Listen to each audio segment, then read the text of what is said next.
एक छोटे से गांव प्रतापपुर में मोहन नाम का एक गरीब युवक अपनी बूढ़ी माँ धनिया देवी के साथ रहता था। मोहन के पास अपनी कोई जमीन या खेत नहीं था। इसी कारण वह रोज जंगल से लकड़ी काटकर बेचता और उसी से अपना व अपनी माँ का गुजारा करता था। एक सुबह माँ ने आवाज लगाई, मोहन बेटा, जल्दी निकल जा, सूरज ऊपर आ गया है। जंगल जाने में देर करेगा तो शाम तक लौटना मुश्किल हो जाएगा। मोहन बोला, हाँ माँ, अभी निकलता हूँ। आज कोशिश करूंगा ज्यादा लकड़ी लाऊं ताकि 2 दिन का खर्च निकल जाए। मोहन कुल्हाड़ी उठाकर झोपड़ी से बाहर निकल पड़ा। वह जंगल की ओर जा ही रहा था कि रास्ते में गांव का धनवान व्यक्ति लालचंद साहू मिल गया। अरे मोहन, सुबह सुबह कहाँ जा रहा है? मोहन ने हाथ जोड़कर कहा, प्रणाम साहू जी, जंगल जा रहा हूँ। लकड़ी काटकर माँ के खाने का इंतजाम करना है। साहू जी हंसकर बोले, तू भी अजीब है, ना खेत ना जमीन, बस जंगल के भरोसे। मोहन शांत स्वर में बोला, साहू जी, भगवान ने जो दिया है उसी में जी रहा हूँ। कुछ सोचकर साहू जी बोले, मुझे अपनी गायों के लिए एक नया बाड़ा बनवाना है, लकड़ी चाहिए। तू कल से मेरे गोदाम में लकड़ी पहुंचा सकता है? मोहन बोला, जरूर साहू जी, पूरी मेहनत करूंगा। मोहन जंगल पहुंचा। चारों ओर हरियाली, पक्षियों की चहचहाट। वह कुल्हाड़ी चलाने लगा। अगर यह काम ठीक चला तो माँ को आराम मिलेगा, शायद झोपड़ी भी ठीक हो जाए। शाम होते होते वह लकड़ियां बांधकर गांव लौट आया। माँ दरवाजे पर बैठी इंतजार कर रही थी। आ गया बेटा? हाँ माँ, आज साहू जी से बड़ा काम मिला है।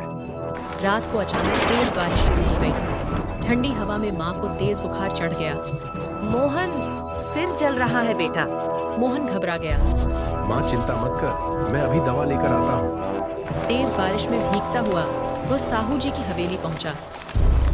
साहू जी, माँ बहुत बीमार है, कुछ पैसे उधार चाहिए। साहू जी ने कठोर स्वर में कहा, पैसे दूंगा, लेकिन ब्याज लगेगा। मजबूरी में मोहन मान गया।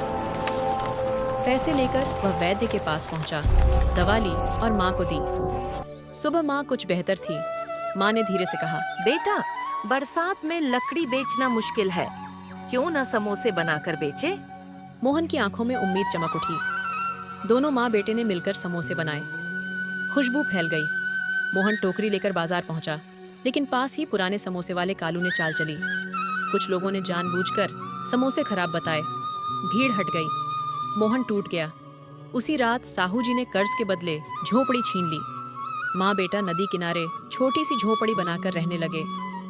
अगले दिन बाजार में एक बूढ़ा फकीर आया। भूखा था। मोहन ने बिना पैसे लिए समोसे दे दिए।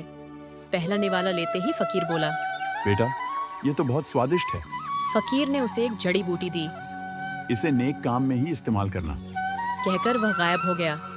उस जड़ी बूटी से समोसे का स्वाद बदल गया। बाजार में भीड़ लगने लगी। धीरे धीरे मोहन ने दुकान खोल ली, कर्ज चुका दिया, झोपड़ी वापस मिल गई। उधर कालू ने लालच में जड़ी बूटी चुरा ली, लेकिन उसका काम जलकर राख हो गया। एक दिन कालू रोते हुए मोहन के पास आया। मुझे माफ कर दो। मोहन बोला, लालच इंसान को गिरा देता है, मेहनत और ईमानदारी ही असली पूंजी है। कालू को अपनी गलती का एहसास हुआ। कहानी यही सिखाती है, मेहनत, दया और सच्चाई से किया गया काम देर से सही, पर जीत जरूर दिलाता है।